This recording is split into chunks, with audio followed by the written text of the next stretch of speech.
How can you build muscle and lose fat at the same time? You may have heard before that the answer is simple. You can't. If you want to gain weight, you have to do a dedicated bulking phase, and if you want to lose weight, you have to do a dedicated cut phase. Now, I really believe that this misconception comes from old school type of bodybuilding where people really thought that the only way to gain muscle was to be in a really massive surplus and then trim down to get that definition and be contest ready. Now, don't get me wrong, I have nothing against doing traditional bulks in order to gain more muscle. In fact, I had to do this multiple times myself. Doing a traditional bulk was much more effective for me to actually gain more muscle more quickly. But one thing that you really need to take into consideration, while doing a traditional bulk does increase muscle mass at a quicker rate, it also increases the amount of fat that you're gonna gain. This process is not fun and it's not sexy. A lot of people don't want to see their body fat go right back up after, for the first time in their entire lives, they're finally seeing their abs, striations, and definition in their bodies. But what if I told you that this isn't necessarily the only way to gain muscle? You don't necessarily have to lose your abs and your definition to still gain some muscle. You can honestly build muscle without having much of a high surplus or not even having a surplus at all. And the reasoning behind this is because muscle tissue and fat tissue are actually two complete different systems here. Now, a lot of people will argue that body recomp either isn't possible or it isn't really effective. It only really works in certain contexts. But honestly, I feel that those contexts aren't really that limited as people believe, and that honestly, the majority of people could achieve this. So let's talk about the instances where I do feel that body recomposition is achievable. So first of all, that would be in brand new lifters. As a new lifter, you're gonna achieve what's called newbie gains. And pretty much newbie gains means that your body is the most primed that it's ever gonna be for muscle growth.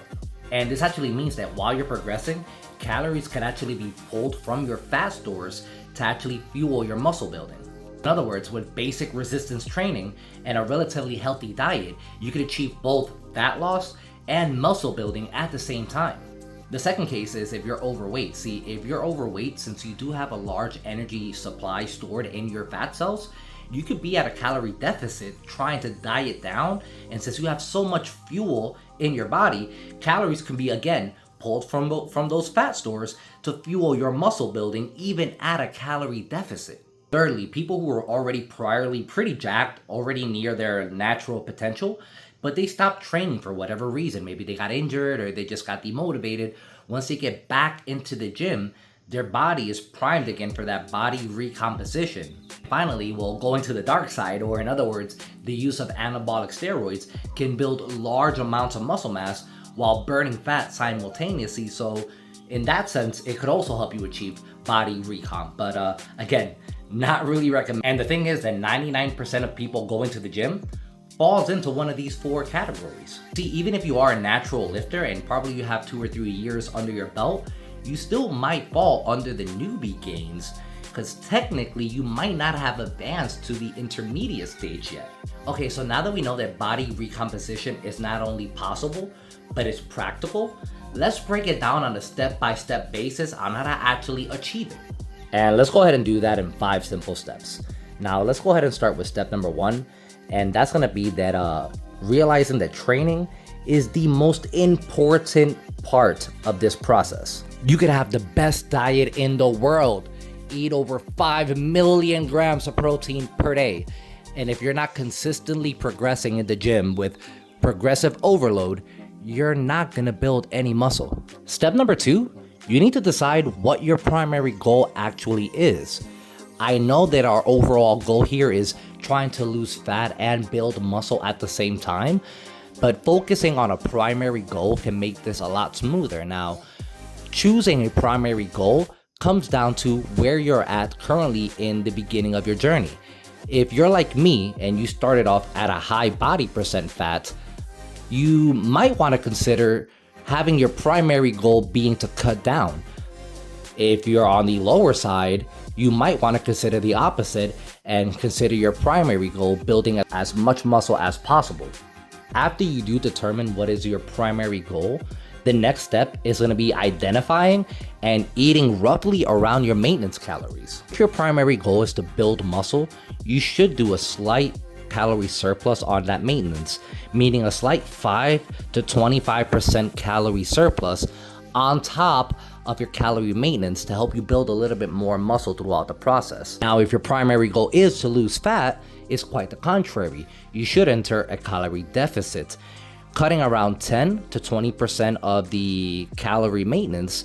And honestly, the more fat that you have to lose, more likely you should be having a slightly larger deficit. Next step is actually creating your diet plan and setting up your macronutrient targets, with the primary focus being on protein, since for building muscle and body recomp in general, protein is going to be the most important macronutrient to focus on.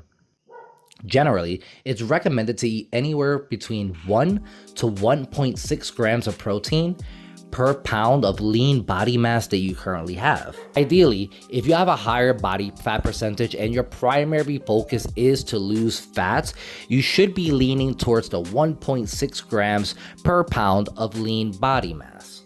However, if your primary goal is to lose fat, you should be gearing towards the 1.6 grams of protein per pound of lean body mass. And if you think about it, this makes a lot of sense. If you're at a higher body fat percentage and your primary focus is to cut body fat, you're gonna be in a slight deficit. So you need foods that, one, can help you preserve as much body mass as possible and help you build more muscle while you're in a calorie deficit. Now, if you're on the contrary, you're on the opposite side, that your primary focus is to gain weight, you can get away with eating the 1 gram per body pound of lean body mass and filling the rest of your calories with good healthy fats and carbs, and that'll help you maintain that calorie surplus. Majority of people watching this video, following steps 1 through 4 is pretty much all that you need to achieve body recomposition. Now, one thing that we need to take into consideration is the more advanced that you get, the more difficult body recomp is going to be, and there is going to come a point where you do have to make certain modifications and actually paying more attention to your nutrition and optimizing your training schedule.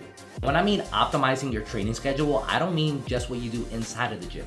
I mean what you do in and out. I mean working out, making sure that you have every single meal accounted for, and making sure that you're getting the amount of rest that you need to actually allow your body to achieve these transformations.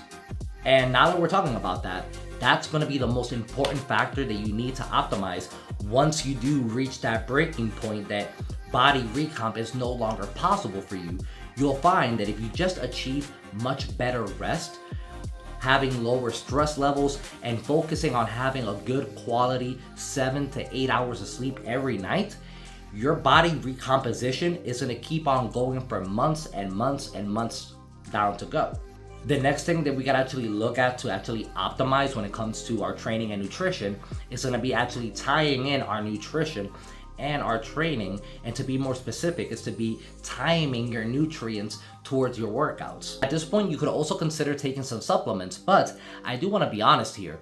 There is no supplement marketed out there, to my knowledge, that's specifically for body recomp and that it actually works. Meaning, while there are some excellent options out there that you can consider to help you maximize your nutrition, not every single option that you have is going to be necessary or efficient. Now, some few things that you can consider to add would be, for example, a whey or vegan protein powder. That way, one, you're making sure that you're keeping your protein up. Another supplement that you could consider taking is going to be creatine monohydrate. Creatine monohydrate is a fantastic supplement. It's been studied for years. It's going to help you, one, achieve more muscle mass, have more energy, and more power in the gym. Also consider taking a multivitamin, especially if you are in a calorie deficit or if your diet options are limited. That way you're ensuring that you're getting all the vitamins and minerals that your body needs to perform normally.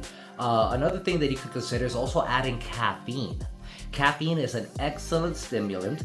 It's going to help you, give you more energy, more power output in the gym, and it's going to help you elevate your overall metabolism, burning a little bit more calories. So if your primary goal is to burn more fat, caffeine can be an excellent choice for you. However, if you are going to use caffeine, just make sure that you don't go overboard, and maybe don't take it after 5 or 6 p.m. if you do plan on getting any sleep whatsoever that night.